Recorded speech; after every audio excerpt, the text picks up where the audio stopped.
Richard Liu has seen his wealth cut by more than half this year, dropping to $5.1 billion. The e-commerce site he founded and runs as chairman, JD.com, has been struggling to shift its strategy toward selling more discounted products amid the tepid recovery in China's economy, and analysts say a turnaround is still nowhere in sight. Shares of the dual-listed firm have dropped about 60% on the Nasdaq since peaking in January. In Hong Kong, they have plunged by a similar degree to a record low, making JD.com the worst performer in the Hang Seng Tech Index so far this year. Analysts say the Beijing-based firm is struggling to implement a low-cost strategy Liu outlined in February. Back then, the mogul had pledged to invest more than $1 billion in subsidies to win over budget shoppers, effectively making lower price points a centerpiece of his strategy.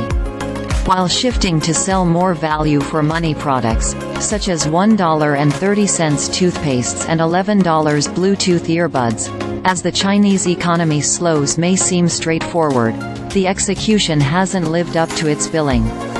The company lags behind competitors including Alibaba and PDD Holdings when it comes to attracting merchants and distributors that sell low-cost goods, according to an October 16 research note by Morningstar analyst Chelsea Tam. Plus, management still wants to protect margins somewhat, meaning price cuts aren't as aggressive as those by rivals, according to Wang Xiaoyan, a Shanghai-based analyst at research firm 86 Research. A successful transition to the low-price model requires a lot of financial investment and management's firm commitment to a price war, Wang said. But as of today, JD.com's management are still hoping to control costs, and the results from their low-price strategy haven't turned out well, she added. This leaves JD.com trailing behind rivals including Alibaba and PDD Holdings in revenue and user growth, while sales at its traditional stronghold markets, namely electronic devices and large-ticket items, are under pressure due to lackluster demand across the board. In the second quarter, when the company replaced its CEO as part of a surprise reshuffle at the top, the company's revenue grew 7.6% to $39.5 billion, and its net income jumped 50% to $900 million.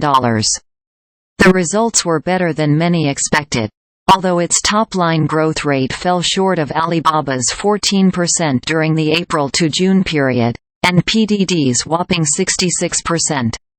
A JD.com spokesperson didn't respond to requests seeking comment. Analysts say a recovery doesn't seem to be on the horizon. Last week, at least 7 Wall Street brokerages including Jefferies and Morgan Stanley have either downgraded the firm or lowered their price targets. Jefferies analyst Thomas Chong, who cut his price target from $97 to $80, but still maintains a buy rating, predicted that third-quarter revenues will only grow 1% to $34 billion, according to an October 12 research note.